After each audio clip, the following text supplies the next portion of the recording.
what to pack. Did I forget anything? Today I'll share 10 must-pack travel items that I promise will make your travels much easier.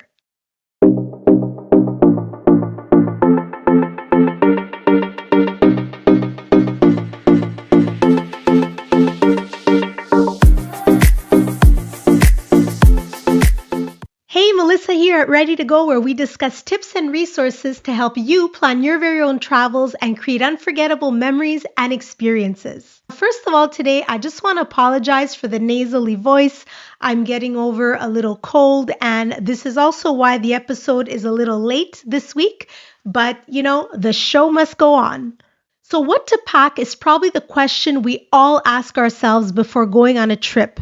Now, creating a personal packing list is something that I recommend for everyone to do, and this can be very specific depending on the type of trip you're going on, the weather at your destination, who you're going with, and what type of activities you'll be doing once you get there. So in this episode, we won't be going through general packing items such as clothing. What I wanted to do was to give you really 10 key items that I never travel without. And these are items that we may not necessarily think about, but they definitely make your trip much easier and give you peace of mind. Now, for some of these items, you'll also have direct Amazon links in the description below for both Canada and the US, so you'll be able to order them quickly that way before your next trip. We'll go through the list of these 10 items, but stay tuned because at the end, I'll reveal one bonus item that has given me the most peace of mind when traveling. If you have any additional items that you strongly recommend for traveling, please write those up in the comments below. We look forward to reading them. Okay, so item number 1, packing cubes. So I started using packing cubes about 5 or 6 years ago, and I found that it really helps to keep things organized, and you don't have to go through your entire luggage to look for a specific item if they're organized into individual packing cubes. So I personally like to use packing cubes that are different sizes and different colors, such as this. Now, these are older because they've been with me through many travels, but in essence, you want to be able to label them. Here, I just wrote on one with a Sharpie pen, but you now find packing cubes that can be labeled. I also like ones that have a mesh and that are a little see-through. All of my packing is organized into categories. So for instance, this one is beachwear, and then we've got socks. And so it's very easy if you're looking for a specific item to just take out the packing cube and find that item. So different sizes, different colors can be very helpful in finding things in your luggage. Now you'll see in the description below a link for some packing cubes that I found and that I recommend.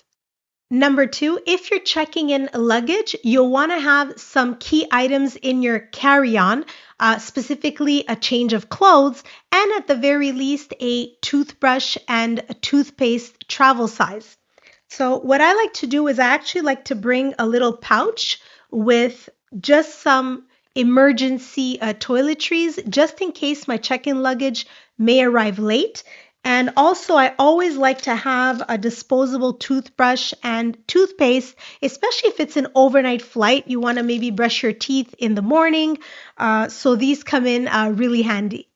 Now, if you're on a cruise, you may want to have some swimwear to enjoy the pools or water slides when you get on the ship, as the luggage usually gets delivered a little later on in the evening.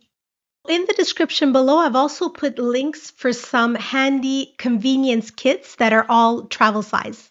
Number 3, if you're traveling during the summer or if you're departing from somewhere warm, you definitely want to have some socks and hoodies on the plane. At least for me, I'm always cold. Number 4, if you wear eyeglasses, you'll want to bring an extra pair. We went on a cruise last year and my husband forgot his sunglasses on the beach off the ship, and unfortunately it was too late and we did not have time to go back and get them, so he had to unfortunately spend the remainder of the cruise using his prescription sunglasses. So if you do wear eyeglasses, please remember to always bring an extra pair in case of emergency. Number 5, a photocopy of your passport as well as a picture of it that you can take with your phone. Just in case your passport ever gets lost or stolen, this will make it much easier for you to get an emergency passport in order to be able to get home. Now, we'll be doing an episode all about passports in the coming weeks, so stay tuned for that. Number 6, power adapters and power bars.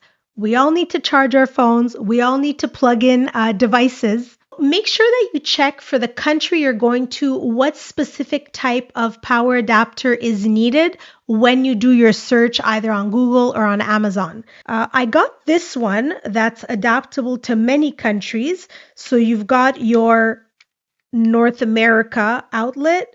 Then you've also got Europe right here. You've got the UK on this end. Also, for any power adapters, try to get ones that have USB outlets as well. That's very helpful. This one was for Australia. So as you can see, they vary a lot from one country to another. And even within Europe, you'll have different power adapters, for instance, between Italy, Switzerland, the UK. So you really want to make sure you have the correct one because it can be a lot more expensive to purchase those in airports or in tourist destinations. Now, if you're going on a cruise and you're getting a power bar, you need to make sure it is non-surge protected. That is the only type of power bar that is acceptable on a cruise, or they will confiscate it before you board the cruise. So I'll put a link in the description below for one that I recommend. Number 7, additional credit cards. Now, you always want to have a variety of cards just in case one of them gets lost or stolen. I like to place my cards in 3 different places. Now, as a reference, I recommend to have at least $2,000 of credit per person available on your emergency credit cards. You may need to get 1 or 2, but you need to have that just in case you're stuck somewhere and there's an emergency and you need to either pay for urgent medical care or just to be able to get home in an urgent situation. Number 8, clothing maintenance. This is something we maybe don't think about. Sometimes you might just have like a little stain on your clothes. So you're walking around eating your chocolate gelato and oops, a little chocolate gelato falls onto your top. Now, all is not lost. So rather than doing laundry, if you bring around a little Tide to go, you can actually use that to remove stains pretty easily. I like to use the mini travel size when I travel, but you also have the regular sized one, which is very small and fits anywhere as well. It's very simple to use. You just press down wherever you've got a stain and just wipe it off. Then you also have wrinkle release. I like to use Downy wrinkle releaser. Your clothes may get wrinkled in your luggage. So you just spritz this on and sort of smooth it out. And it helps to sort of get rid of all those wrinkles. So I'll put also links in the description below for these items. Number 9, bags for dirty clothes. This one's important and we tend to not think about it. So if you live somewhere where they're still handing out plastic bags, you may want to bring some of those. I like to have a separate bag for undergarments and clothing. If you do not have any plastic bags, then you can always purchase some reusable and washable ones. And I'll put a link for those in the description below. Number 10, a paper copy of your itinerary and reservations. Phones can break down, the battery can die, you may not have internet access. Whatever the case may be, always make sure to have a paper copy of all of your reservations, documents, itineraries, tickets for events, and so on. I like to bring them in a folder such as this. This, as an example, was one that I used for our previous cruise.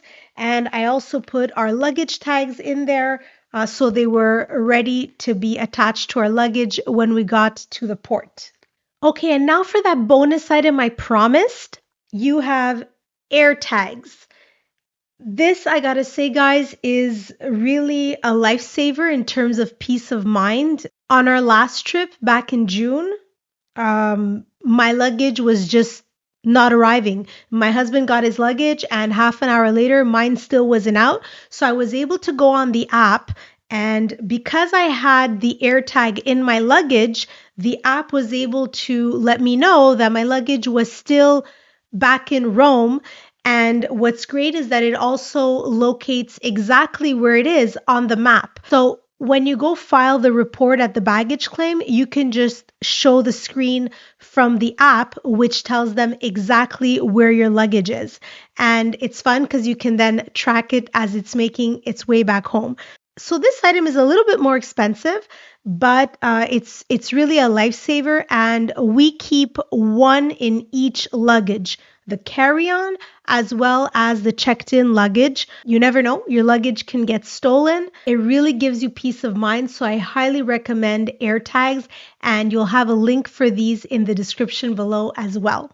So I really hope you found this list helpful and of value to you. If so, please give the video a like. We really appreciate it. And to make sure you never miss out on any of our new content, please subscribe to the channel and click the notifications bell so that you're always ready to go.